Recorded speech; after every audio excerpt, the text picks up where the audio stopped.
Hey folks, it's Subsist68 here on Metal Couch, and today I'm going to be doing a bit of a sequel from my Tron Legacy Blu-ray review, and review Tron, the original classic, as Disney now calls it. Now, hopefully a lot of you have seen my Tron Legacy review, and how that kind of went over with the ranting and the... Yeah, we don't really speak about the ranting in the Tron Legacy review anymore, but this is going back to 1982 with the original Tron. Uh, this is full of bonus features that were moved from the DVD special edition over to the Blu-ray special edition. There's really only one bonus feature on here that wasn't on the original DVD release, but I'll get to that later. On the inside, you got your case, which is a Blu-ray and DVD combo. Now, I don't understand why companies do this. If I wanted to buy the DVD, I would have bought the DVD. I don't buy a Blu-ray just to downgrade to a DVD. Is this some kind of marketing ploy so that way you can say that you've sold DVD copies of this? I don't get it. It's really stupid. Please stop doing it and driving up the price of my Blu-ray discs. On the inside, silver disc is your DVD copy. The one that actually has a graphic on it is your Blu-ray copy. Now, a bit of a forewarning about both the Tron Legacy and original Tron Blu-rays.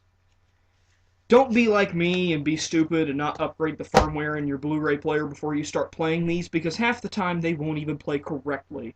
Because Disney think that they're so cool and that they have to have all this advanced stuff on their Blu-rays. So, even in one of my Blu-ray players, this movie won't even play. And that's even with the fully upgraded firmware.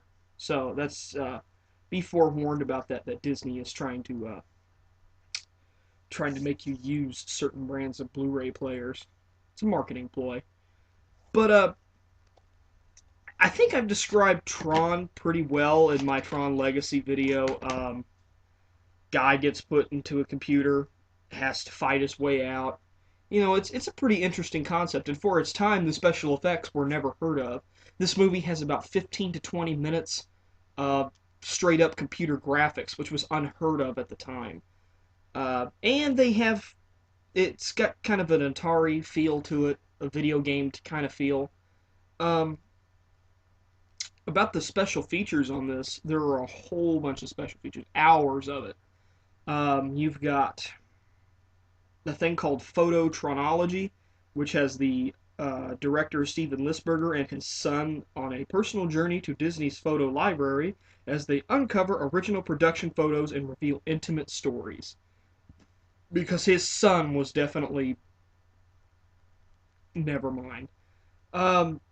You have a featurette on the Tron phenomenon, which interviews the filmmakers and stars in the new movie. It's kind of stupid considering that most of the stars of Tron Legacy weren't even born when Tron came out, so I don't think they really got the full effect of the phenomenon of Tron. But The Making of Tron, which is an extensive documentary including interviews, and when they say extensive, it is extensive.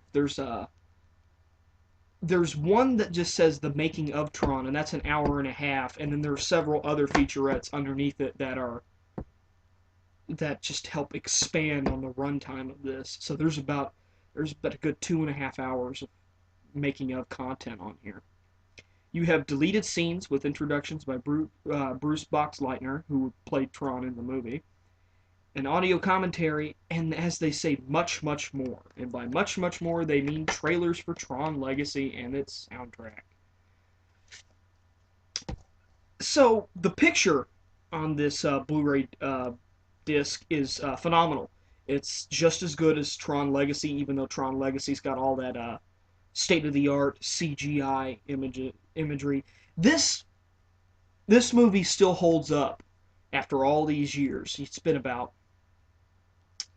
It's been close to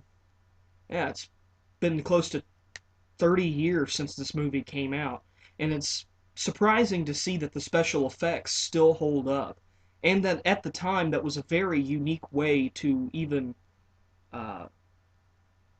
create these kind of special effects at the time. It was just unheard of. And in the documentary, they even talk about how this movie almost never even took off because Disney thought that the computer graphics and everything like that couldn't be done and that it would be too expensive. But all in all, it's a great movie. I think just about everybody knows what the story's about. I can skip over that.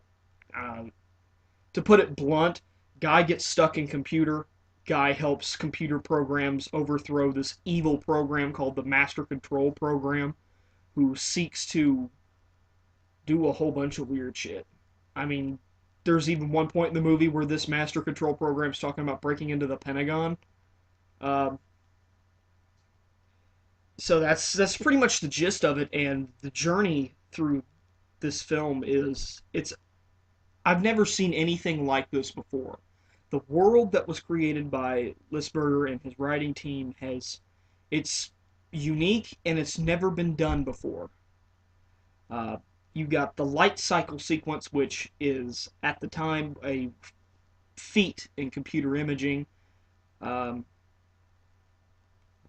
there's just so much in this movie to be seen. So I'm gonna give this one a 9 out of 10. This is a great addition, considering that I'm actually really glad they put this on Blu Ray because I wanted to get this on DVD a long time ago, but every time I'd be looking online, the DVD special edition copies would be over $100. It was ridiculous. But now, since they put it out on Blu-ray, it's at an affordable $20 on Amazon. So you can't really go wrong with this.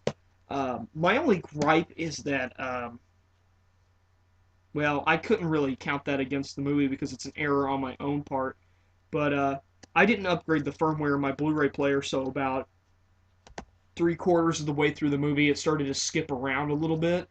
But I did some research and I found out that was due to my irresponsibility of not upgrading the Blu-ray player's firmware, which I think is kind of stupid. I never had to upgrade firmware on my DVD player. Just a thought. So, a 9 out of 10. It's not perfect. There are some things that I would still like to see on this.